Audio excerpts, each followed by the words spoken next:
What up, what up? We're just chilling out here for a second, trying to figure this out. Why is this not working?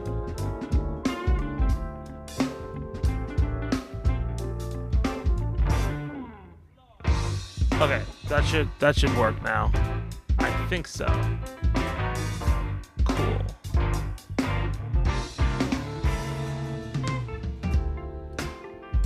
All right. What's up, y'all? Welcome to New Year's. I'm doing a little bit of a New Year's stream. We'll see. We'll wait for a couple more people to get in and we'll jump into some stuff.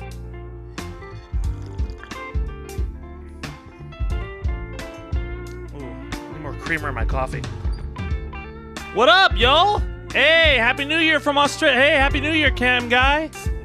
I'm in Cali. I still got 3 hours. For East Coast, you got 6 minutes, and then you're deep into 2025. You're on the other side. You're in the future, guys. Loving the vibe. That's all I needed, man. This is from a song I did in 2015 that I'm supposed to re-release, and I haven't re-released it yet because we want to do another music video. Too soon? It is too soon. I logged on. I'm in California. This is way too soon. Way too soon for any of this. So I'm gonna go. Oh wow, you saw that One Piece wallpaper, so you know that I'm serious. East Coast, what's up, Sarah? Y'all, let's switch it to my face real quickly so I can see y'all lovely people. Oh my goodness. Turn on the light so I don't look like I'm being blessed by the Metatron right now. Just God, is that you?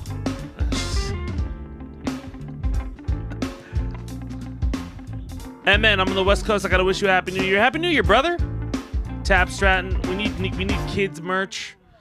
We need kids merch. My daughter loves your freestyles. We watch them every single Sunday. Oh, thank you so much, Tat. Yeah, I'm down to give you some kids merch. We have a bunch of merch ideas we're gonna try to do for the next year. I'm so glad that your daughter loves that. I hope she's doing well. I hope you and your family are doing well. It's way bright, man. I know it. Oh shit. Uh-oh. The video resolution's kind of crazy right now. Can I change it midstream? Oh no, I can't change it midstream. Uh-oh.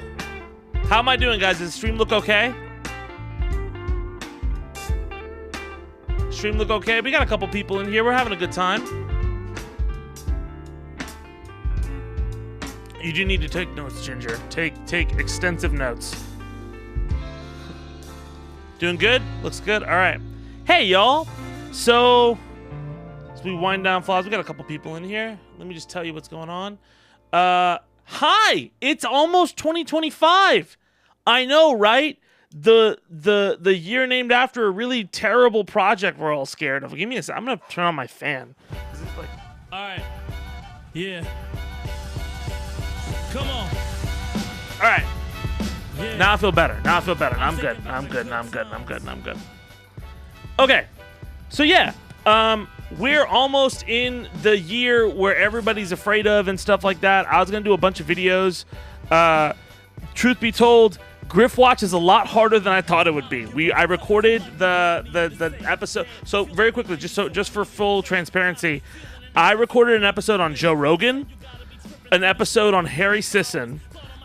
We have an episode we wrote on the TYT that I'm finishing up. I have an episode on Hassan and Ethan Klein. All of those are really big things, and they're really long. So, and it's also the holidays, so I lost a bunch of editors because everyone's like, "Yo, we're on holidays," and it's a lot of work, and also I've been exhausted. So, we got all of those in various states, but I'm ready to drop just a good log line of them when we come back. So, I apologize for not getting those to you. But I wanted to log on and talk to you guys before the new year and see how everybody's doing. I know a lot of people have been sending me emails about stuff that's going on, about Elon and Vivek and the visa thing. Which again, what did I fucking say? Jesus, man. But I like that I like that people have a little bit more optimism in them. I'd encourage you not to be delusional. Don't think that it's all going to be sunshines and rainbows as soon as it hits January 20th. We got a lot of stuff going on, but we got to be careful. All right. Also, is monetization on? All right, hold on. Let me turn off monetization real quickly because I don't want you guys to have to deal with ads.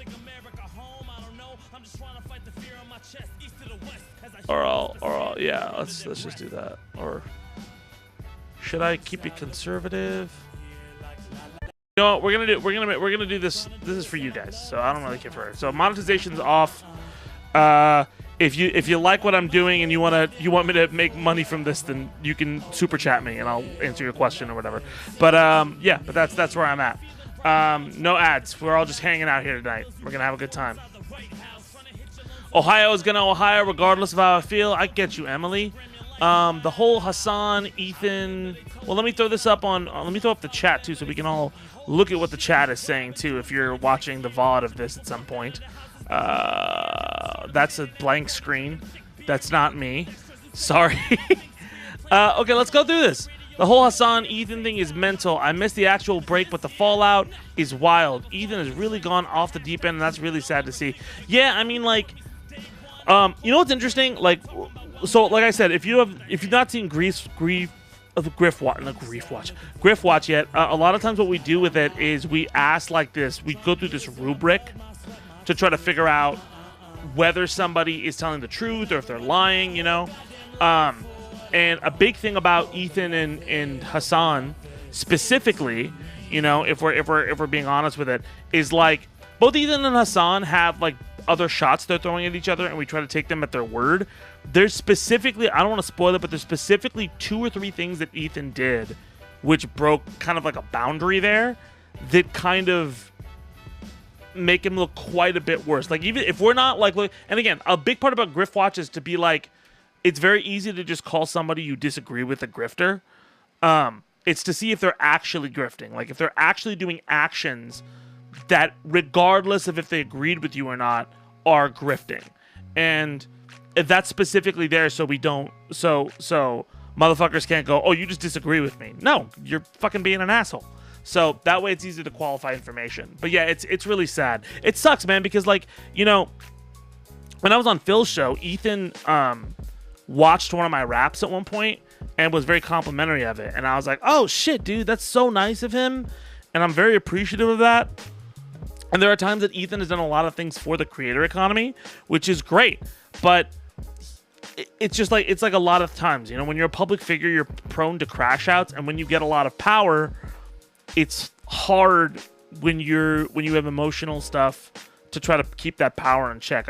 Even me, I'm very afraid of, like, I have a lovely platform and I have ADHD and some other things. So like I try to be really careful about letting my emotions get the best of me and just having that be my platform the whole time. I got to be responsible too. So yeah, it's very unfortunate. Happy New Year, EST. Happy New Year. Zed out here being courteous to his viewers. I want to be courteous to my viewers. Y'all are so lovely. Like, you guys I can't tell you how much you guys have changed my life, man. Phil obviously changed my life quite a bit. You guys have been, I can't, the back half of this year, I'll be very honest, like, leading up to the election, let me tell you a secret that everybody was telling me. I was very nervous about the election and all the, obviously, like everybody was. And something I was talking about with my friends, where they're like, well, you're going to be fine because you're doing a political show, and that tends to grow during election time. And I'm like, yeah, but I don't want the world to end. That's not fucking great. So I was very worried about election stuff and frustrated by all of the discourse and everything like that. But what ended up happening, let's go to should we pull up a page? Let's pull up the worst website in the world real quickly. So you're not just on a Google page.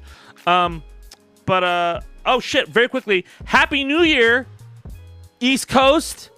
Can we get some Happy New Year's in the chat for East Coast? East Coast, you live in the future right now. Tell me right now, have the Project 2025 goons started coming to doors? I need to know if in 3 hours I gotta just pack my shit. All right, I'm just kidding. But yeah, like, no, it's Happy New Year, guys. This is the other thing I did want to say. Let me finish my saccharine bullshit speech before I tell you. Yeah, like, so yeah, being on Phil's show was a huge thing. And near the end of the year of this last year, people were like, oh, your viewers are going to grow. And I'm like, I don't know about that. And I just don't want the world to end. So like election happened. Live streams are doing well. Channel's doing okay. And then all that shit happened. And everybody was nervous. And I did that Project 2025 video. Honestly, I thought that video was going to bomb. Because it's 40 minutes. It's not geared towards anything that we've done before like that. Like we've done stuff like that before, but it was during a Freestyle the News thing, and a lot of people like Freestyle the News, and I'm like, all right, well, here's me talking for an hour, and I told people stuff that I'd researched before, and people were like, you're huffing copium. I'm like, all right, well, fine. Let me double check my research, and it seemed to help a lot of people. So I'm very, very happy that it was able to help people.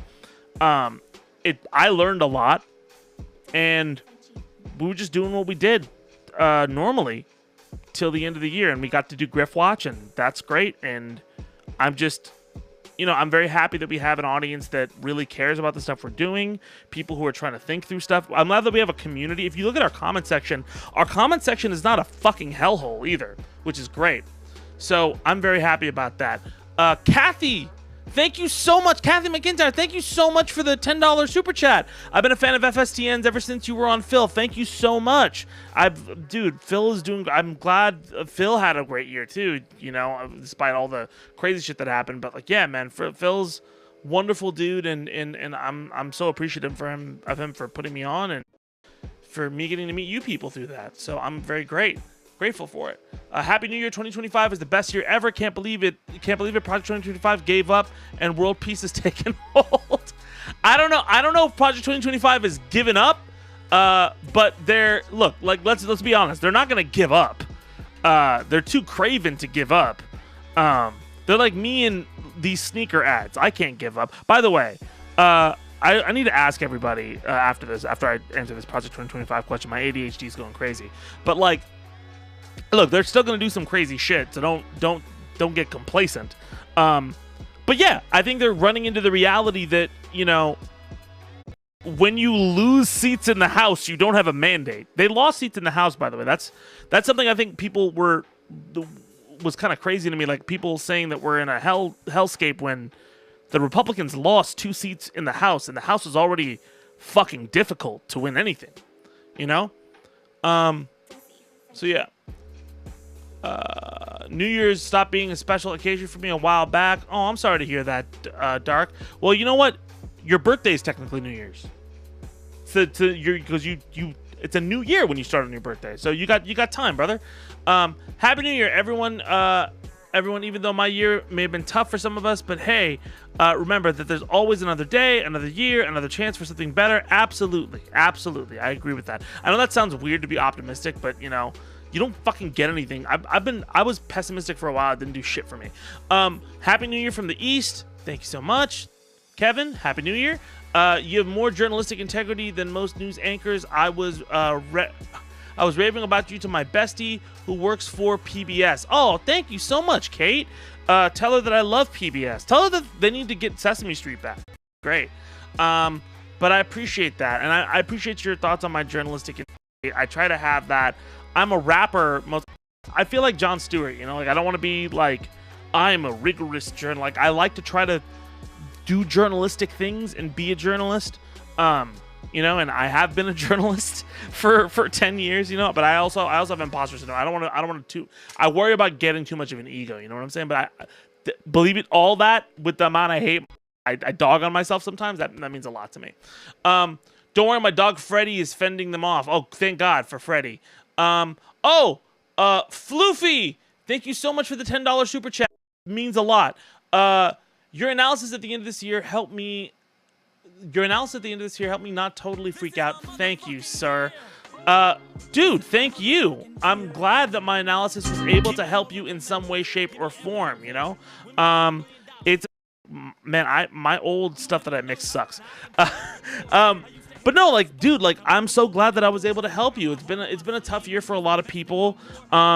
It's so hard to navigate through the cacophony of propaganda that goes on, and I just know how social media works and how toxic it can be and how it can take over everything. And so I just wanted to share as many things as I could to try to alleviate people's exhaustion from that. So I'm glad that I was able to help you. Believe it, that's why I do this shit. It's fun. Happy New Year from Toronto. Happy New Year, Toronto. Sabrina, the quote, to quote the Ghost song, we pray, we ask for more in 2034. Oh, good quote, Wildcard. Shout out from Toronto. Shout out. I don't know what your name is. It's in Japanese. Ramby, Happy New Year. Happy New Year, brother. Doug, thank you again for the $2 super chat. It means a lot, brother. PSA, edit Wikipedia articles, get facts out there. Yeah. Hey, man, like, be judicious about Wikipedia. Donate to Wikipedia. It's like $2. I want to keep that shit up, man. Also, did you see Elon's, like, weird beef about Wikipedia? That's kind of like, Elon.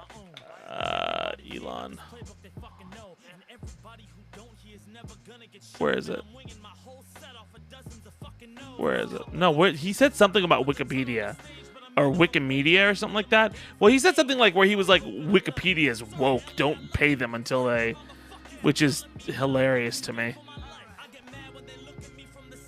Oh yeah, there it is. A news. Yeah, Elon Musk takes aim at Wikipedia. Stop donating to Wikipedia until they restore balance to their editor authority.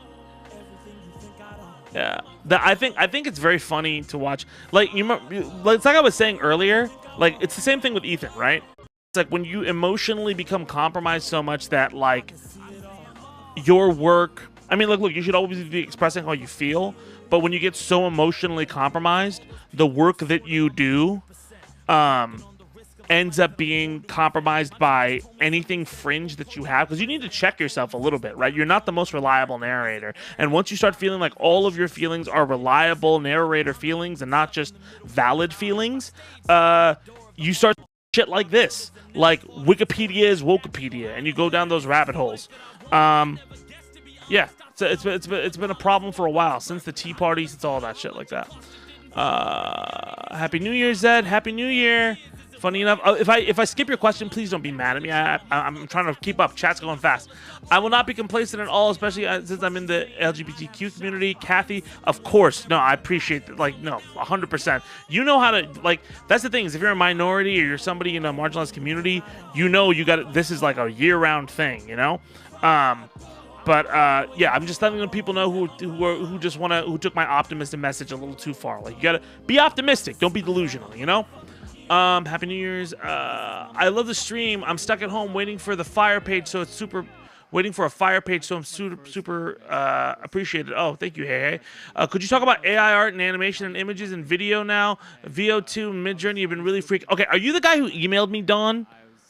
I don't know if I should study art or not. Please help. Okay, let me talk about AI art, because Dawn, I got your email. I'm just letting you know that, like, I'm like, a lot of people have been emailing me. I appreciate the emails and stuff like that, but I just don't want to, like, overdo it with, like, you know, like, make everything kind of crazy. So first off, let's talk about AI real quickly, and be very real about what are the actual threats of AI and what AI is capable of in the future and not in the future. So let's start off by first saying, in terms of AI, the thing everybody is actually afraid of, like right now, the AI that's there, we'll come back to that, but that's not the main thing people are afraid of. The main thing people are afraid of is this thing called advanced generative AI. Advanced generative AI is AI that kind of generates on its own and innovates on its own.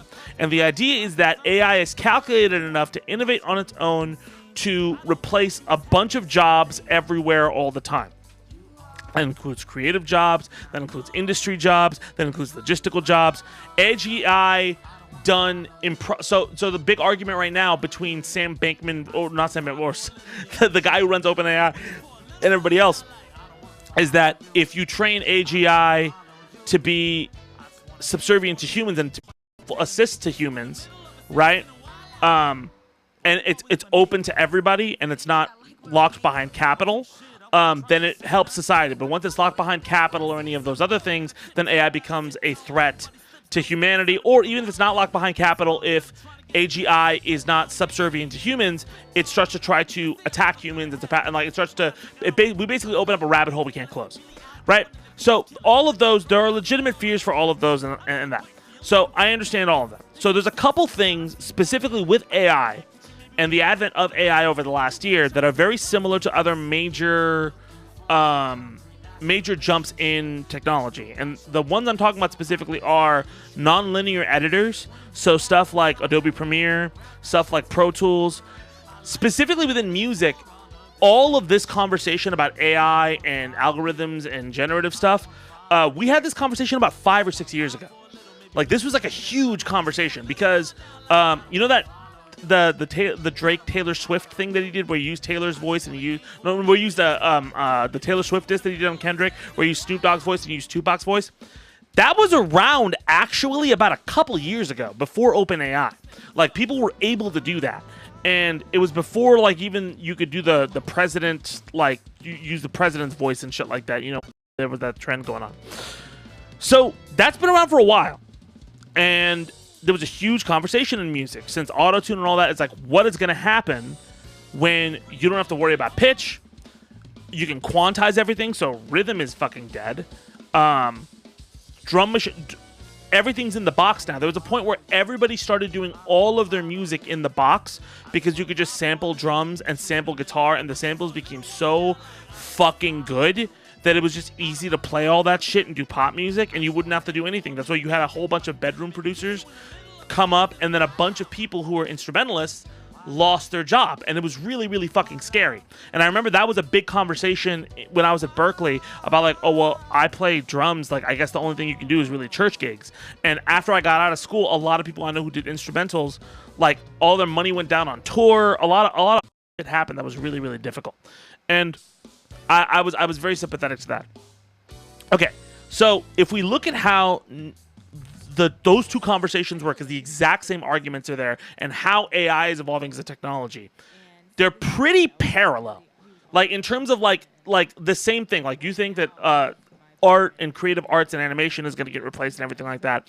The issues are one parallel. So number one, what ended up happening is, yes, a lot of companies doubled and tripled down on all of the technological elements, and a lot of people had very, very difficult years for the next two or so years. It was a little bit difficult. It wasn't impossible, but it was tough. Like, I'm not going to act like it's not going to be. You have to deal with that. It's a disruptive thing.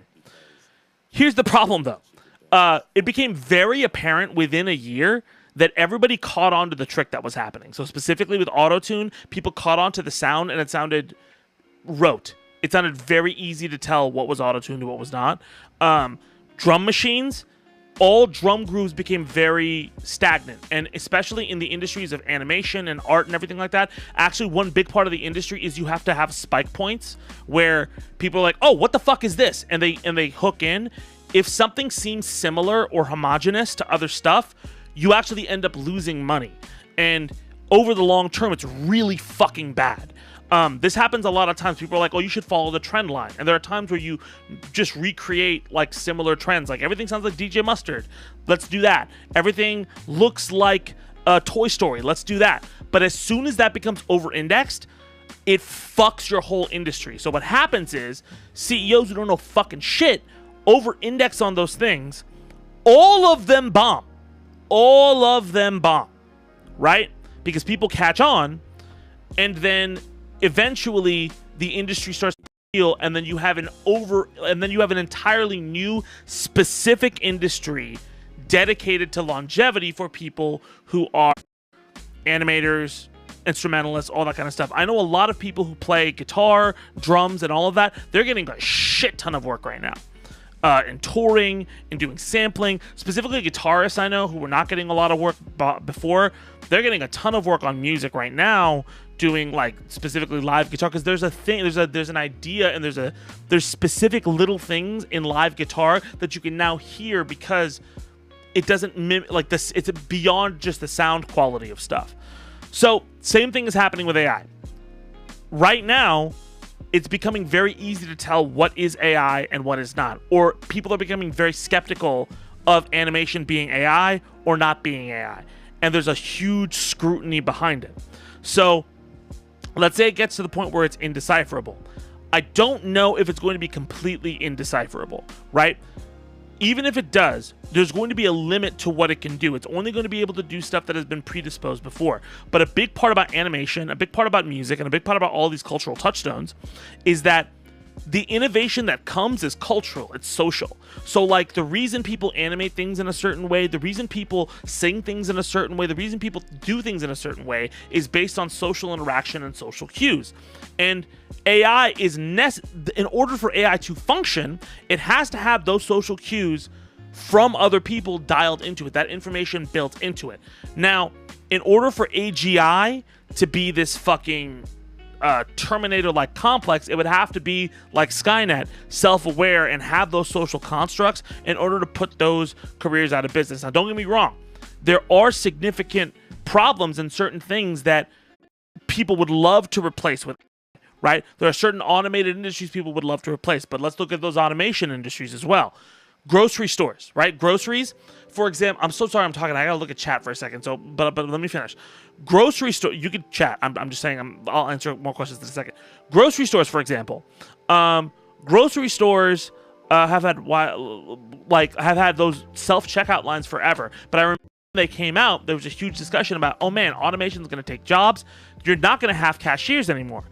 But who has been to a grocery store in the last 5 years who has seen multiple lanes of like self-checkout and one lane of somebody there, and everybody's piled into that one fucking lane because they don't want to self-checkout? That's the problem, right? The problem is we're very distrustful about certain automated things.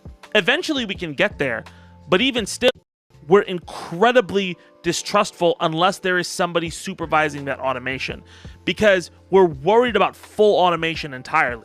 Like, for example, driving, like there's a thing called you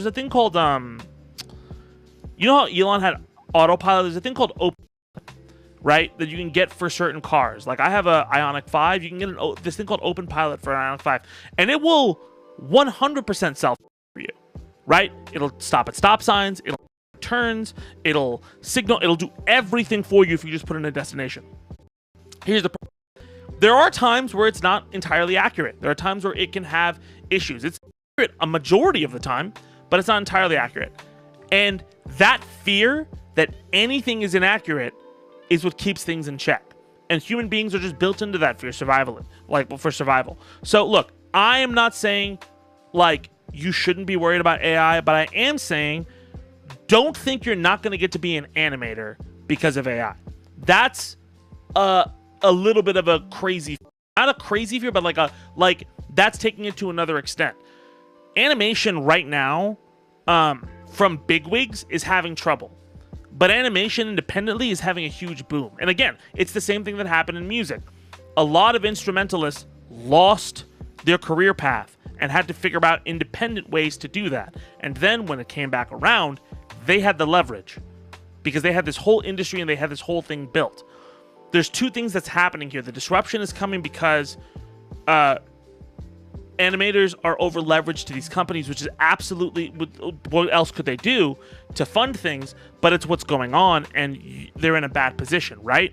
But that's what's going on. That's tough. Companies are cutting back on stuff. There's also been a writer's strike, right? So the writer's strike is fucking a lot of things over. But AI is not at a point where it's going to completely disrupt this industry or disrupt that you do. I'll be very honest with you too. I've used ChatGPT over the year, but I've never used it to write anything. I've never used it to I've never used it as research for anything because it's woefully inadequate. I use it to test things. I use it to be like, oh, well, can you organize my schedule for me and shit like that. That's about as far as AI can go. AI is conventional wisdom, and that's about as far as it can go right now, and that's as far as it's going to go for quite a while. AI cannot be the lead thinker right now because we don't have that. It would have to be a person to do that. So, and then when you get that, you have emotional context. You have all these other issues that come into play. There are dangers that you have to I'm not being pro AI here, but I'm also not alarmist about it. You have to be afraid of the things that could possibly happen, but you cannot be crippled by them, and you can't panic about them, because keep in mind, the thing that's designing AI are people, and people are fucking dumb. I don't know if you've noticed how all of the tech bros who design AI, they just, like, it's just because you know coding language doesn't mean you're figuring everything out. So look, don't give up on your dreams. Don't tell yourself you're not going to be able to do animation, because I do know some people in the music industry who are like, I'm going to give up because music is just going to basically be homogenized and done in the box and everything like that. And I know their colleagues are on tour right now. One of my best friends, his name's Demetrio Albano, shout out to Demetrio, is on fucking tour right now. He's like a full fucking touring musician playing drums. There's so many fucking drummers out there, bro, and like he's just killing it. He's killing it because there's a huge want for that. Because if you go into a live space, you hear a drummer versus a drum machine, there's a sizable increase in the amount of people who want to come back to that live show. Quality means something, right? People are trying to make the production process easier. They're not thinking about the quality process, and it's going to fuck them in the end. So don't worry. Like you can worry, but don't panic and think that the world is going to end. AI is a problem, but it's like another fight you would have. It's like CGI, right? You know, when everybody went to CGI and shit like that, I think you can win it out, right? First off, if Hayao Miyazaki animates a film and somebody's like, we did an AI film, culturally, people are going to go see the Miyazaki film, even if the AI film is cool. Miyazaki is a household name, right? And then if by some way the other film makes more money, Miyazaki's going to complain, and people are going to go, why the fuck didn't you see a Miyazaki film? And it'll be like the Martin Scorsese thing all over again, all right? So stop, don't panic, okay? Don, I appreciate your question, but don't panic, all right? All right? I promise you. All right, okay. Well, I don't promise you, but I'm as best as I know. I can't see the future. Okay, let me catch up with some of these things. If I missed your question, ask it again. I'm both black and bisexual, and I've been greatly concerned, to be honest. I'm worried Trump will bring back Jim Crow and sodomy laws if the alt-right MAGA cult wants it. I hope this won't happen, to be honest. Relentless 3781. That is not gonna happen. I promise you. Jim Crow is not... Listen, so just so you know, elements of Jim Crow, like redlining and stuff like that, Republicans have been trying to bring that back for a while, right? You have de jure racism everywhere, right? So first off, if you're thinking that it's going to get like worse like that, I don't know if they're going to be blatantly like you can have black water fountains and white water fountains. I don't think that that's going to happen. I think there will definitely be pushes of trying to make things more racist. But again, keep in mind, when people are in office, the opposition party just always gains power. That's why it's a constant thing about like the opposition party doing well during the midterms, right? So you have to keep in mind that like right now we're about to see this huge cultural shift towards like people being really annoyed at Trump. Most likely, if it's similar to 2005, which again, the evidence has only gotten stronger over the last few weeks. That's probably what's going to happen. You'll see a lot of people still pushing back against diversity, equity, and inclusion. You'll see a lot of people still pushing back against woke things early on. But they're not going to bring back sodomy laws. They're not going to do that. If certain states try to do it, there will be immediate challenges.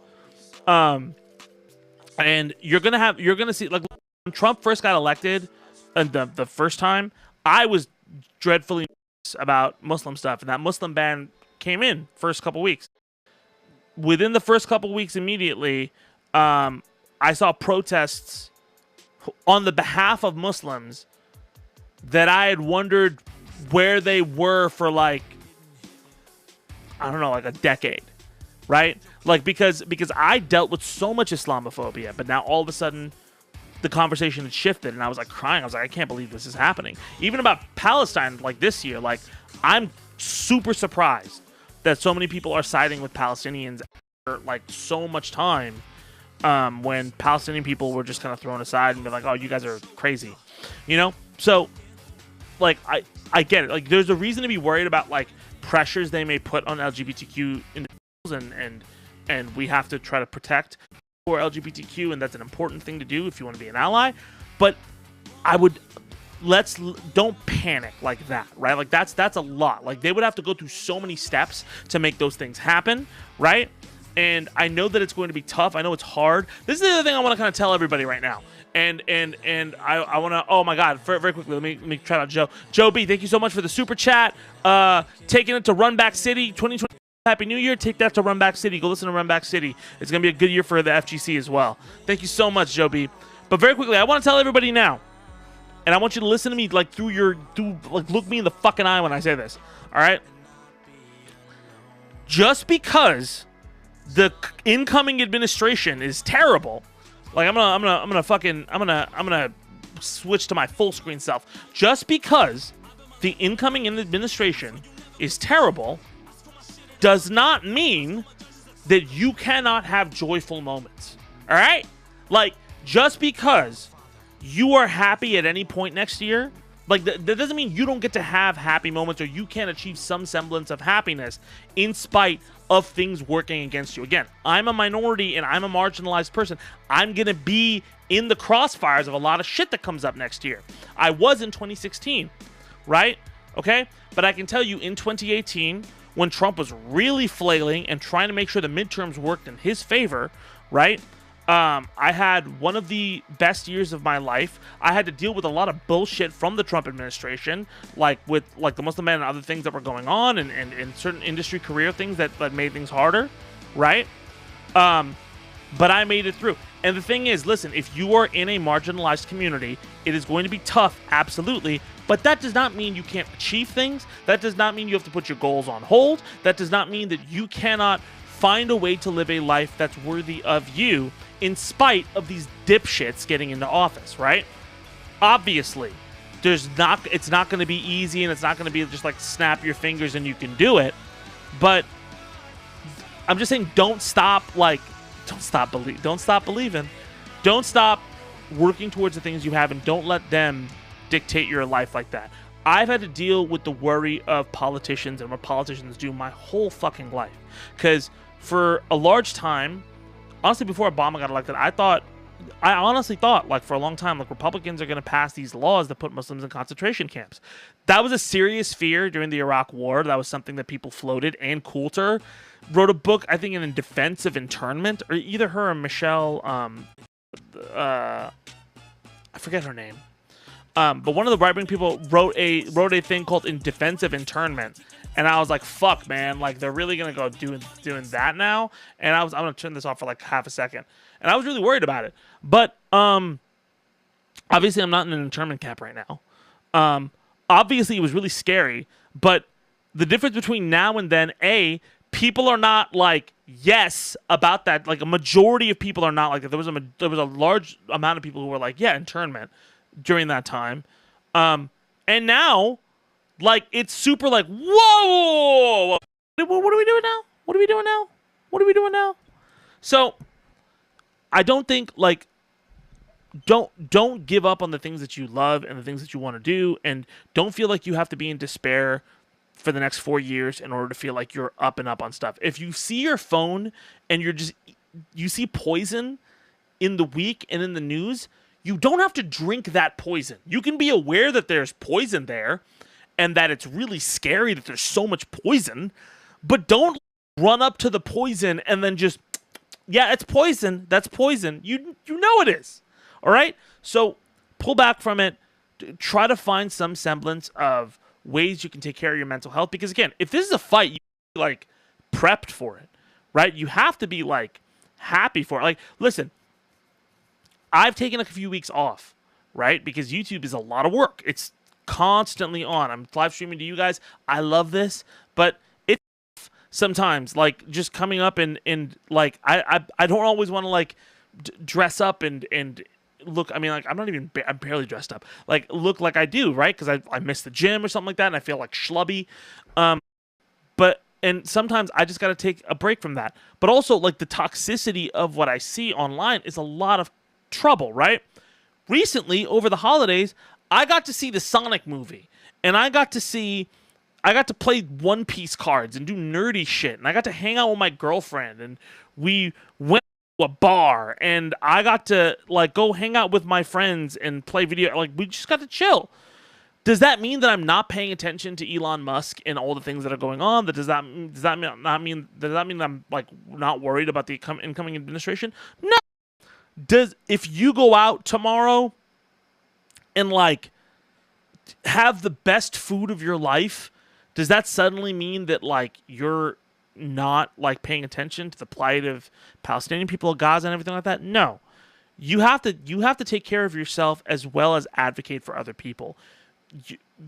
Making yourself miserable in solidarity is not the same as activism. Activism is activism, just advocating for other people. So please don't like think you're gonna die. Like, again, I said these guys were incompetent. Have I not? What did I say, guys? I told you. Like a week before Elon started the fucking MAGA infighting, I was like, this motherfucker's not gonna last. And what did I fucking say? They're all beefing. It's day -20 or -21 if you're on my coast, okay? Like, don't worry about these people. We're gonna be okay. I got you, right? I'm gonna talk shit with you, all right? Get some allies, get some people around you. Find a circle to support you and everything like that, but don't let them force feed you poison. Okay? All right? There's some shit you got to be aware of and you got to be careful of and you got to counteract, and there's some shit where, it's there to just demoralize you. Don't let it demoralize you. Okay? All right? I hope that helps. TLDR, don't let these pathetic fucks keep you from living your best life. You made it this far, and you'll make it further if you got the willpower. Yes, of course. 100%. Zed, I know, right when I heard of Project 2025, I was worried. Yeah, of course, Relentless. I know you're worried, and you have every right to. We're all worried. I totally get it. Let's go. Sky Smith, the third super chat that they've done on a live stream. I appreciate you. Zed, Happy New Year, my guy. You single-handedly saved me from a doom spiral after Trump won. You're right. We got work to do. Shit ain't done. That's right, Sky. I ain't no fucking bell. Let's go. It's comeback season. I ain't no bell, guys. We got time. We got shit to do. All right? Do you guys have resolutions? Do you have New Year's resolutions that you do? I used to do a bunch of resolutions but I started just accomplishing all of them and I stopped because I was like, oh, I just do shit now. But I've kind of been stagnant because I've been so busy, but I'm going to do resolutions this year. You hope this stream stays up? I'm still up. I took the other one down because it was just a lot. I need to change the video resolution. I mean, I would love to, but like, I kind of can't change my resolution. My thing is just telling me to change the resolution. I ain't hear no bell. I would love to put I ain't hear no bell on a t-shirt, but that's a South Park quote. So I don't know. I don't know how they're gonna feel about that. But let's look at what's going on. It's New Year's. What's going on in the New Year's life of things? All right, let's go. News.google.com. Cool. Roberts defends judicial independence. Says it's under threat in several ways. I mean, that's fine, but your judges have a lack of integrity. I think also this is a good like kind of key in to Roberts. Roberts is really worried about the institution all the time. This guy is consistently worried. Chief Justice John Roberts issued a defense on Tuesday of judicial independence, which he said is under threat from intimidation, disinformation, and the prospect of public officials defying court orders. Roberts laid out his concerns in his annual report on the federal judiciary. It was released after a year where the nation's court system was unusually enmeshed in a closely fought presidential race, with then Republican presidential candidate Donald Trump assailing the integrity of judges who ruled against him as he faced criminal charges for which he denied wrongdoing. Trump won the race following the landmark Supreme Court immunity decision penned by Roberts that, along with the other high court decision halting efforts to disqualify him from the ballot, removed obstacles to his election. So this is a little bit disingenuously phrased. So just so you know, for the immunity ruling, that just means he can't be prosecuted for things that he's done in office, right? So like That doesn't mean he can't do everything, right? If he does certain things that people don't like, and there are institutions that can block him, they will block him, right? And there are. So, like, if there's issues with things that are happening, like, if he tells a guy to go shit on somebody's lawn, and they're like, hey, you can't just shit on my lawn, that's illegal, and somebody sues, they have to sue the guy who shit on your lawn. They can't sue the president. That's just the literal... I guess this fucking, and the Uber driver, I guess, who got him there. So that's what you gotta keep in mind. Dusty Dark Horse, thank you so much for the super chat. Why are you and Phil what are you and Phil doing to establish a left-wing online infrastructure that Kamala ignored? What are you and Phil doing to establish a left-wing online infrastructure that Kamala ignored from a David Pakman fan? That's a very targeted question. I appreciate the thing. So first off, I think the idea that here's the issue I have with establishing something that I would call a left-wing online infrastructure, right? The left wing and the right wing of what you designate things in a political spectrum change drastically in society. Right now, very clearly, I'm pretty left, right? I'm pretty much a left. I voted for Kamala. I have problems with Netanyahu. I have all these very left-leaning opinions. So, and like sometimes I have a lot of leftist opinions too. I think in terms of like establishing an infrastructure, I think establishing a specifically left-wing online infrastructure is not the way you combat disinformation, because the problem is that's what MSNBC tried to do. MSNBC saw Fox and they were like, we're gonna do Fox but this. And the problem with Fox was, yeah, like obviously they had really outdated opinions, but they also, and harmful opinions, but they also, and they were Rush Limbaugh's conservative talk bluster broadcast to a large scale. But there was also the problem that the techniques that they used were inherently disingenuous and inherently bad for media and discourse. And they built a polarized viewing audience that became attuned to sensationalism. Does that make sense? So MSNBC tried to do the same thing. They had left-wing pundits. They had a countermeasure, right? And they had like Rachel Maddow. They had a lot of they had Keith Olbermann. Keith Olbermann is a good example. Keith Olbermann is like the answer to Bill O'Reilly and a lot of those right-wing media pundits, right? But here's the problem. The person who defined that era and gave everybody a cudgel to fight that shit with was Jon Stewart. Because Jon Stewart's critique was of the media apparatus. He wasn't like, oh no, I'm going to make the left-wing version of this. No, he was like, this is crazy, isn't it? This is crazy. And he pointed that out. I think what Phil and I do, and I think what's really true, is like Phil is aggressive about trying to make sure he shows you what the story is factually, what the reactions are online. So you have a full breadth of what people are saying and how people are siloing into their own narratives and on like I know when I watch a Phil story what left-wing Twitter and what right-wing Twitter are going to are saying, right? And then he'll give you his opinion as somebody who's witnessing all of this and then ask you for yours. And that is such a brilliant thing, because what that does is it gets rid of the propaganda to some extent. I think a lot of people were very frustrated with his I liked his coverage initially with the October 7th stuff, because it was very hard to find out what everybody was saying. It was very hard to find out what the narratives were, because everybody was spinning. There was consistent spin from October 7th the entire week. Phil was the only person I saw online who found what the spin was, who found what the counter spin was, who found what the news story was, who found what the facts were, who found what the videos were, and presented all of them, and just like, this is what's there, what do you think?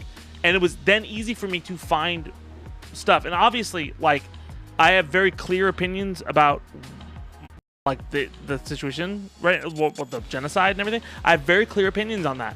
And I I think that's something that you need to do. I think you need to critique the media apparatus rather than just building a left-wing apparatus for that, right? If you do that, what happens is you're still creating polarization. Now, I'm not like discounting other people like that. Hassan does it, and Hassan does a very, very good job of it. The Young Turks don't really do it. You're going to find out a little bit of that in our Griff Watch episode. But I think the best thing that you could do if you want to kind of promote like even leftist ideas or even ideas about intersectionality or like things that are not like the racism and and all the problems that we're seeing right now, I think one thing that you need to do is you need to critique the propaganda system that we have, right? That's the biggest thing. And part of that propaganda system is run also by the left, like by left-leaning sites. Like there are people who I like who play into that system, which is an issue, right?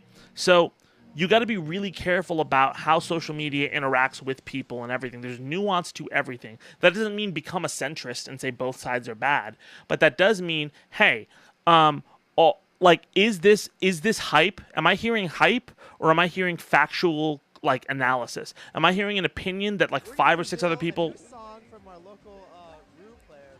That's a voice clip. Am I hearing like actual like analysis, or am I hearing stuff that somebody has built for me to like? Am I hearing a narrative that people have built for me to kind of pull into a niche, right? I'll give you the best example of it: the Hunter Biden thing. Okay, I understand all of the arguments, right? I'm not gonna like dog on Biden for Hunter Biden, or I'm not gonna like praise him either, right? That is a very clear example of an issue turning into a culture war overnight. Because a week before, everybody I saw was either touting that Biden didn't do that, or not a week before, but like 2 or 3 weeks before, touting that Biden didn't do that. They were also saying that he would never do that. They were also saying it was unpopular that he did it. And I saw multiple people from all 3 of those sets immediately flip. And then also, I saw people who didn't give a fuck about it, who were like, whatever, suddenly be like, this is horrible. Like, they were like predicting he was going to do it, and they're like, this is what? And so, that's something I look out for. That's when I want to disable. I want you to be able to look at the news and get an opinion about it and just be like, I don't know how this makes me feel. Because the thing that's happening and the reason that we have this problem is that we can't have like accurate discussions.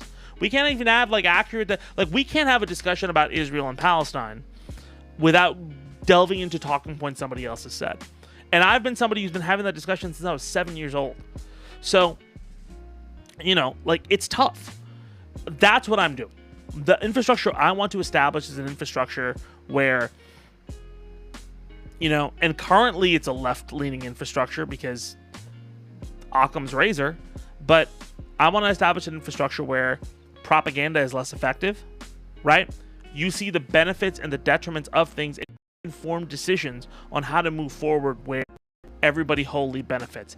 There's so many sectors of society that run like that, and for some reason our government and our political sector does not, and it needs to change.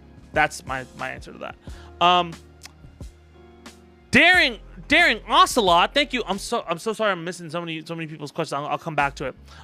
Daring Ocelot, thank you so much for the super chat. Hi Zed, as a trans woman living in the US, I'm very worried about my future. Your videos have really helped me. I'm going to surround myself with people that I love. Happy New Year and thank you. Oh, thank you so much, Daring Ocelot. First off, I love that you're an ocelot. I also love that you are daring. All right, I knew an ocelot who used a revolver once, and he was a fucking terrifying to solid snake.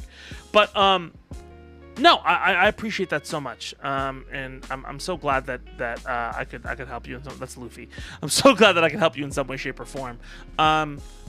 I mean, like, look, I'm a Muslim dude in California, guys. Like, it's not like I know it seems like California's great. Like, I used to live in Irvine. Irvine was not great to Muslim people. Okay, so yeah, I mean, like I have to deal with stuff too. In a lot of shit over the next like 4 years, but I've dealt with this in 2005, and also these guys we don't have Dick Cheney in office, so I'm about to move. I know how to undermine a lot of this shit, and so I'm gonna use and I have a platform now, so I can talk shit, I have the thing I wish I had in 2005 to fight a lot of this stuff. And by the way, you all have voices too. By the way, like just because I have a fucking YouTube platform doesn't mean like I have more of a voice than you. I have a better voice on YouTube, but there's shit that you can do that I can never do. So you guys, like, we'll get through this, all right? Relentless is talking a little bit more. Do a kickflip, barricade misadventures. I can't. I have no skateboard, and I'm bad at it. I cannot say much, but I really appreciate what you do. Well, thank you, Jessica. I appreciate what you do, being here. I love that you and Phil DeFranco are unbiased as hell. You yourself point out what the left, right, and center do right and wrong in politics, and we need that in political news. Thank you so much, Relentless. I also think that, like, you know, like, the reason I don't call myself a leftist or left-wing and shit like that, and the reason I really get scared about that, is because those things get co-opted really fucking fast. Like, you're progressive until you're Jimmy Dore. You're left-wing until you're the Young Turks. You're a leftist until you're Madeline Pendleton, right? Like, all of those things, like, happen. And so I get very worried about movements getting co-opted. And so I believe these things. If they align with this, then that's great, right? And sometimes I will be like, and I try to believe the idea that everybody deserves a worthwhile life and identities should be respected. I believe in free speech because I talk a lot of shit and everything like that, but I also believe in respectful speech. Like you can say whatever you want, but there are consequences to what you say. It's fucking how rap works. Or else Drake would have a better career right now. You know, I also believe that a lot of times people are unreliable narrators, and you can be an unreliable narrator, and you should believe in what you say, but you should always double check what you say, right? Speak strongly, but you know, just take a second and think about it for a minute. So that's kind of the way I operate. So I appreciate that. And Phil is the same. Phil is I was very surprised when I met Phil about how down to earth he was, and I was very, very appreciative for, you know, him being a fucking he's like the best boss I've ever had. Also, by the way, I had to leave. I left the Philip DeFranco, and he was the best boss I ever had, and he will continue to be. Go watch Phil videos and tell him how much I'm a sycophant. CNN and Fox News can't be unbiased, while you and Phil and DeFranco can both be unbiased and impartial. That's why I like how you and Phil tackle the news. Thank you so much. They can't be unbiased just basically because, by the way, that's a huge news industry problem if you don't know. The news industry has a huge issue with unbiasing itself because I'm just trying to see if my girlfriend's still working.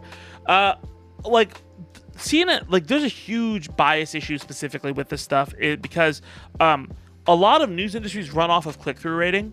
Similar to YouTube, right? Like, you have to do stories that get the clicks, which is tough, right? There is a way to build an apparatus where the conversation is worthwhile and there's a value, because people want to have a value proposition when they click on something. Like, I have to click on something for a reason. That's why you get those weird clickbait stories, and that's why you get really crazy headlines. And everybody's competing for them. There's a way to build news in a way that's positive, that doesn't always exploit poison, but it's just really tough, right? Even I have like tough times like running into it and everything like that. We just don't have that apparatus right now. You've seen the worst. This year was probably the worst I've seen election year propaganda in a long time. It was bad. Was it as bad as it's ever been? I think it's matched the worst it's ever been I've seen, right? 2016 was particularly horrific. This year, and 2020 was bad. This year, I think was worse than 2020, matched 2016, or a little bit worse than 2016. You could deal with it a little bit better, but it was bad. It was really bad. So I think you're not going to have to deal with as much of that, but you got to be careful, right? Doug Grimbergs, thank you so much for the $2 super chat. Any chance Williamson, Wickler, and Zogby get DNC gigs? Do you mean Marianne Williamson? I don't think Marianne Williamson. Marianne Williamson is not a fan of Marianne Williamson. be very careful about people. But by the way, like just because somebody is left-wing and leftist doesn't mean that they're reliable, right? That's why we're doing Griff Watch. There are plenty of people who are leftists and left-wing and believe in the same things that you do, but are just kind of assholes. Here's the thing. You know, remember we were talking about, like, I'm not going to mention his name, but we were talking about a specific figure, right? Like, there's somebody who I'm going to cover in Griff Watch. The next Griff Watch, which we record, which is fucking long as shit right now. We're editing it right now. I agree with them on all policy issues. Like on 99% of policy issues, we are 1-1. Like if we're voting the same. If we're pushing the same thing, we're pushing the same. I despised him, right? Like this guy, like after doing the research on him, he's such a bad person. But politically, he's pro-LGBTQ. He's pro women's rights. He calls Donald Trump out, and he's a bad fucking person.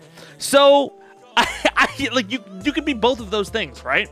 So, like, yeah, I worry about Marianne Williamson because I think that she's one of those people who's kind of a shitty person, right? Even Jill Stein, I agree with a lot of her takes, but she's also a grifting piece of shit. So, like, I would say that. I think Zogby might, though. Zogby won't get it immediately, but over the 4 years, when more data comes in and more of the coalition gets formed, Zogby can definitely make a play for DNC gigs. So he can definitely do it. Jennifer Smith, thank you so much for the $20 super chat. Thank you, Jennifer. Thank you, Jen. Just because I enjoy your lives and hope to see more in 2025, you got to keep us sane. Thank you so much. Would you guys like to see more live stuff? Like instead of Zed, let's say I do a Zed Talks and a Griff Watch, and then I just do a live on Thursday. Would that be cool with you guys? You know, I like doing these lives. I like talking to you guys. I just don't know if people are interested in it or they're like kind of whatever about it. Disney owns Fox TV now. They own the Fox, like, hold on. They don't own Fox News. They own Fox as a 20th century Fox. That's different. They don't own Fox News. That was like specifically in their deal. You guys don't get Fox News, you know? So, that's kind of crazy. My brother is texting me some really crazy family information, which is good news, but yeah. Is Vosh gonna get a Griff Watch episode? I don't know.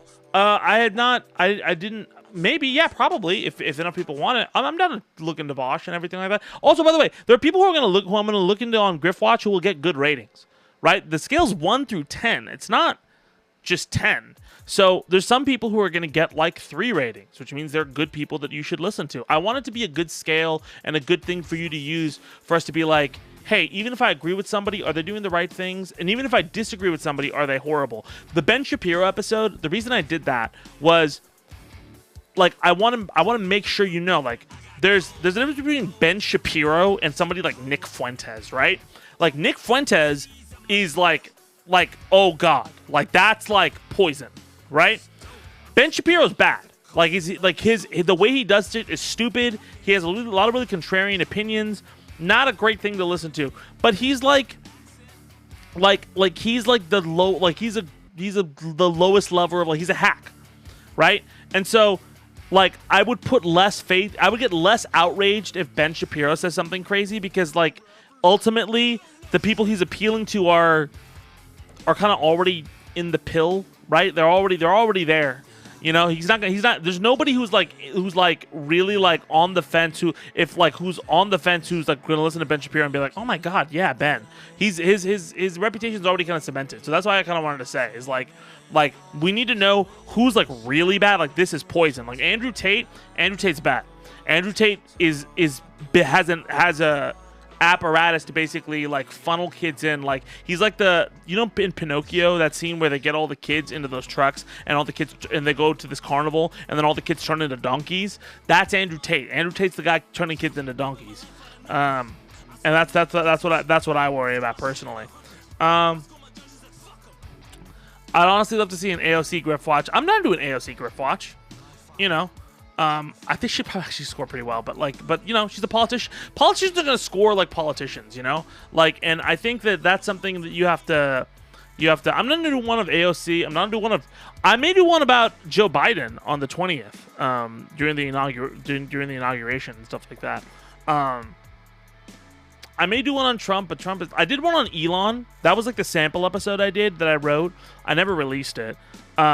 Because also like it's kind of very obvious, but I'll do it. I'll revisit that probably later on. Again, we have like so many in the can. It just takes so much work to like get all of the articles and like record it, because it's like so far this one, like, it's most of the time when I record Freestyle in the News, it's 40 minutes to like 57 minutes of like breakdown, right? And for Griff Watch so far, it's been 2 hours, and I'm not even done with one of the episodes. So like it's a big boy. And so I gotta be careful. Also, I worry about like there's certain things, like one guy I'm investigating right now is left leaning, and he's very prominent on the left. And like there's certain topics on there where like I don't want people to think that, like, because people will hear something and go, oh my god, you just fucking hate. No. I agree with him, but he's also, the way he's doing things is not correct, right? So I got to be very careful about that. And I don't want to be centrist. I don't want to be wrong. I just want to be accurate, you know, because if I'm inaccurate, then it creates a lot of problems. So, yeah. Dude is the griftest? Who's the griftest? Kooky, who's the griftest? I don't honestly have to see an AOC Griff Watch. Oh, yeah, you suggest that, Kooky. Just see what you would dig up on them. When you do Griff Watch, do you all... Hold on, sorry. Do you sit down and watch their videos from their own channels, multiple ones they might have, possibly even trying to find off channels debates they do? I watch multiple of their videos, yes. So I did... I'm doing one on the Young Turks. I've seen the Hassan stream. I've seen multiple Young Turks videos. I found Senk's old blog. I found blog posts from 2004, before I found Senk posts from during the Iraq War, by the way. So we're like a little bit, yeah. So I found a lot of shit. So yeah, I mean, like I try to look as much as I can. There's some stuff that you can't recover from the old internet. There's some stuff you can. So you gotta be careful. Feel like Trump and Elon would be pretty easy. I mean, like, Elon's pretty easy. Trump would be pretty easy. Like, again, I want to be accurate about it. So like the thing with that, the main thing for this is also to curb my own bias. So my own bias is going to be like Trump is a sociopath, right? But I don't know. These are 10 things that sociopaths and grifters do. If he scores well on all of them, then fine. Yeah, he gets like Donald Trump in general. Let's do a quick one. Why don't we do a quick one, right? Let's do a quick one, yeah. Seeing a bunch of shit. Griff Watch template. Okay. Yeah. Yeah. You seen the behind the scenes, motherfuckers? That's right. All right. Let's increase this so we can read it. Okay. Let's just do one on Trump. Let's fuck it. Let's do a quick one on Trump. Trump quickie.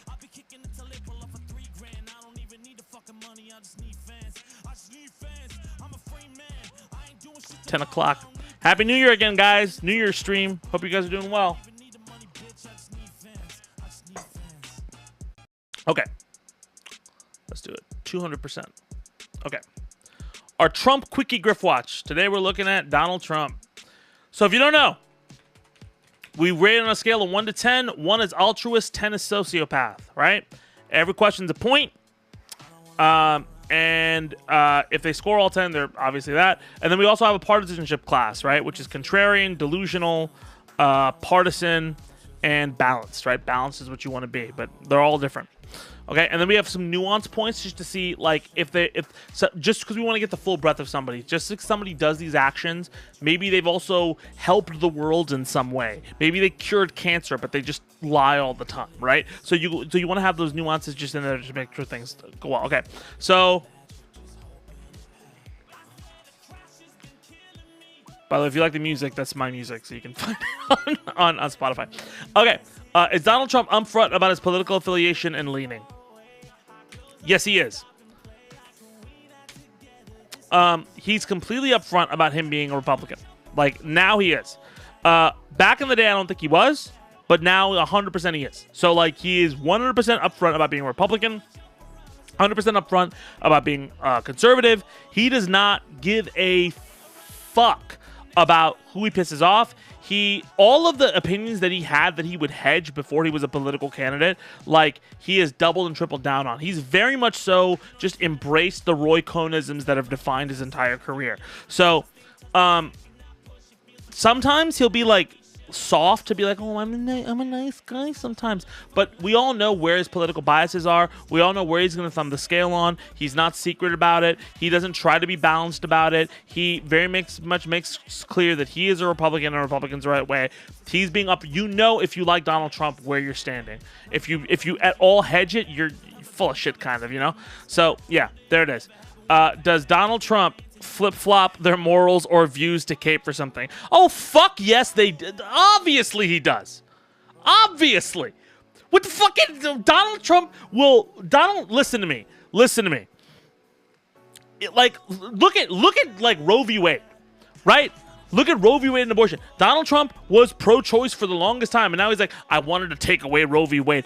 Obviously that is not pro-choice. Also, fucking... H1, the visa issue, Trump was so, like, that doesn't square with any of his rhetoric prior to all of this, right? He's doing it because Elon wants it, right? Obviously, I think people should be able to immigrate here and stuff like that. Donald Trump is so full of fucking shit, he will flip-flop on any motherfucking thing, all right? Plus fucking one. Does Donald Trump knowingly... Yes! Yes! He knowingly presents misinformation. Like, what the fuck? Like, does he do this? Yes. God. So much so. So much so. Does Donald... Just reading this is just hilarious to me. No, he does not present any information in context. He's full of shit, okay? He spins everything, right? Everything, because it's Roy Cohn. It's Roy Cohn 2.0. He's built his entire personality on that. Also, by the way, if you qualify Donald Trump as a... If you qualify Trump as a real estate investor, all of a sudden his decisions make more consistent sense. Like real estate brokers, like, they talk like this. They bluff up everything. They're so big, they're combative, right? Like, that's kind of the culture around that. And it makes so much more sense when you see things through his lens, right? Very quickly, I'm seeing somebody say, I never wanted to hear those words together, Zed Trump quickie. I'm having nightmares about it.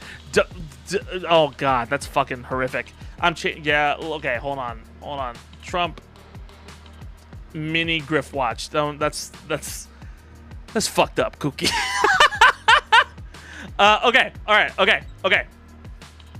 Let's go back. Okay, does Donald Trump present information in context or spin? He fucking spins like a motherfucker. Does Donald Trump incite violence? Yes. Clearly. Yes. I could shoot somebody on Fifth Avenue. I would like to knock the crap out of that guy, right? He did something recently. Yeah, like, I want to line her up there with a firing squad. The Liz Cheney comments he made. I'm not a fan of Liz Cheney, but like, it's 100% is. My camera's about to overheat, by the way, so I'm gonna have to close it for like a half a second so you can just hear me yell. But yeah, 100% he incites violence. Does Trump try to kill substantive discussion? Yes, he does. He strawmans all the time. He will take an opinion, he will create a strawman, he will just destroy that. But more so than that, he will, like, that weave that he does, that's specifically designed for him to run off of topics. He's like the king of pivoting. Because he's overwhelming or gish galloping so much, it's basically meant so that you can't have a substantive discussion with him, or you seem establishment when you talk to him, right? People like Bernie Sanders can do decently well against him. People who can, there's a couple Axios interviews that he's done where he's gotten just creamed and he looks really, really bad. There are certain interviewers who can really go toe-to-toe. Bayer is one of them. But certain people just don't have that skill to deal with his gish gallop, right? Surprisingly, Biden, during the first debate, even though Trump was just running over time, Biden did really well about letting him just kind of hang himself in that fight. So, yeah, I would think that Trump is, yeah, he consistently tries to kill the substantive discussion, right? If he was less strawman-y, like if he approached the topic as is and had a discussion about it, then yeah, of course. But like he gets offended. He's like, what a stupid question. What a bad question. Fuck your what a bad question. Answer the fucking question and take it on the chin. If you're so fucking big and you're supposed to be president, take it on the fucking chin. All right? All right. Does Donald Trump promote disunity? No, he's so unifying. Yeah, fucking he consistently does that. Democrats are the enemy of the people. The press are the enemy of the people. Blah, blah, blah, blah, blah. Does Donald Trump's business model benefit intentionally from the dictator column? Yes, all of those things try to help him build his coalition to try to become president. He wants people angry. Do they change their mind with new info or move the goalpost? Oh my God, does Trump move the goalpost? Oh my God. All the fucking time. Oh, this is impeachable, but this isn't impeachable. Oh, this is immigrants are destroying our country, but also we want visas. I want immigrants here, but you're the one who's lying. Like, he's so inconsistent. He consistently moves the goalpost. This is not okay because Democrats are doing it, but this is okay because Republicans are doing it. He's consistent with that. Does Donald ever challenge his personal power or monetary incentives for the good of others? I think one time Trump did some stuff for New York firefighters, but that was still within his incentives. Like, he's incentivized all of his charity things, all of the things that he does where he actually goes out and tries to help people, where he actually has tried to do things, are within his incentive that benefit him. There's never been a point where something does not directly benefit him in some way, shape, or form that he has taken the... Hold on, my girlfriend is calling. Can you guys give me 1 minute? Sorry.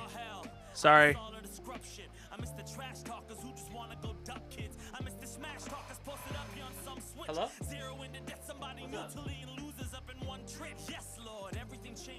I'd rather have it look stranger than everything ancient. So give me any parry or something broken to play with. Give me the evil theme, I'll sing you a live arrangement. Give me arcades, I'll work the mornings and late shifts. Give me inspiration, I'm money matching a basement. Give me happy birthday and knock them until they're Phoenix and got bars that switch up and their whole team is wasted. Give me all the salt, I need a couple more haters who say it isn't their fault and then get annihilated. See, we can head to the mall or it's okay. Meet up in Vegas and play until you can pause. No, you're okay. Give me a second when you are you here? Okay, all right, okay. You're gonna be fine. You're gonna be fine. Give me a call. I have to go right now. Give me. I'll call you back in 5. Okay. All right. Love you. Bye.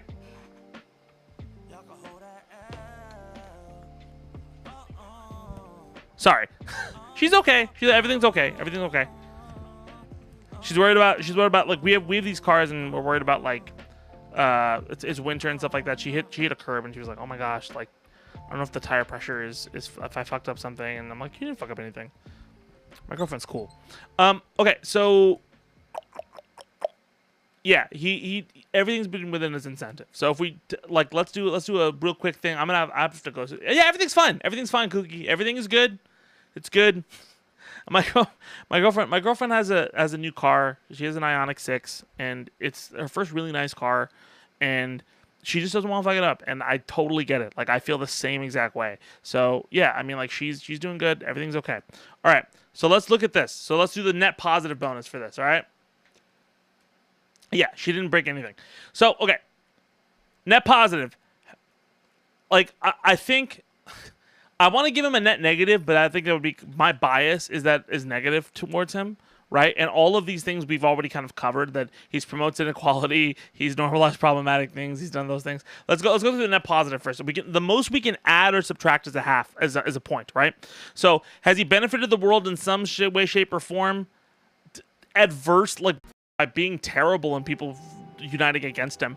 Have you committed a selfless act that had a profound impact on history and others? No, he has not. Did they grow up in an environment that would blind them from the truth? Yes, he did. He grew up with Roy Cohn. But I don't know if that's there. Well, let's go through net negative, right? Oh, what the fuck? Okay. Have you promoted inequality at all? Yes. God damn it. Sorry. And have you normalized problematic things? Yes. Look, okay, all of these are true, so they're gonna cancel out. All right. We're just gonna go with the score. So 1, 2, 3, 4, 5, 6, 7, 8, 9. Fucking Jesus. So his score is 9. All right, 9.5 if you want to do the minus or whatever on the other thing, right? And yeah, I'll put him as delusional, because or delusional or contrarian, and he would be a grifter, yeah. Grifter, and I would label him on sociopath, right? These are not. This isn't even about his ideology. It's about the fact that everything he does, all of these are actions that he does not have to take. There's, in some reality, there's somebody who believes the same bullshit he does, who doesn't do any of these things.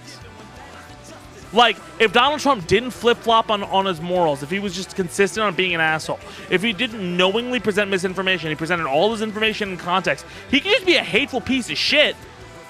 But like it's not. He's a hateful piece of shit who's grifting people. That's why he's an issue. So that's why I do this thing like this, because that way I can assess if somebody's telling the truth or not telling the truth, right? And if somebody's being responsible with their platform or not. It has nothing to do with whether I agree with them or not, because honestly, like, even with the Ethan and Hassan thing, like, I have biases there, right? Because Ethan like, said some nice things on my show at once, but also he's doing some crazy shit. I like Hassan's show, but also there are problems I have with Hassan's things sometimes. Like, there's a lot of different controversial things, so I want to try to remove my bias somewhat from it. I can't 100% do that, but that's what this is meant for. It's to try to be as fair as possible in a world where nothing is fair. But yeah, and yes, I'm playing Marvel Rivals later, Storm. I'm playing it a lot. I'm honestly playing the One Piece TCG a little bit more because I'm very, very hooked on that. And Balatro. Balatro's a lot of fun. Okay. Well, unfortunately, I have to go because I got to check out my girlfriend's car and make sure everything's okay. I want to let everybody know it's going to be 2025, or it already is 2025. And we're going to have a lot of stuff that's happens, some good, some bad, but I'm going to be here. You got this. Don't prevent yourself from having joy for the next year. Make out some goals. You have goals that you can achieve. Those are all still possible. Okay? Like, work harder than you ever have before on the things that you want to do, and get yourself to a position where motherfuckers who got into power this time look even worse than they do now. All right? It's time to fucking lock the fuck in, you know? And like, that shouldn't be scary. It should be exciting. Let's lock in and let's have a good fucking year, right? In spite of these motherfuckers. They don't get to control our lives. Even what they can control, they don't get to control all of it. So, look, if you need help, I got you. I'm your ally. If you need motivation, I'm right there with you. And if you need something to take you in the new year, let's fucking go. So let's fucking go. Let's have a good time. Let's be good to each other. And I hope your New Year's is very, very, very, very good to you. If you're out right now, please drive home sober. Don't drive home drunk. And take the time tomorrow to just kind of chill back, get some relaxing, gear yourself up, take care of yourself, because that matters too. All right. I love all you guys. I'll catch you guys soon. All right.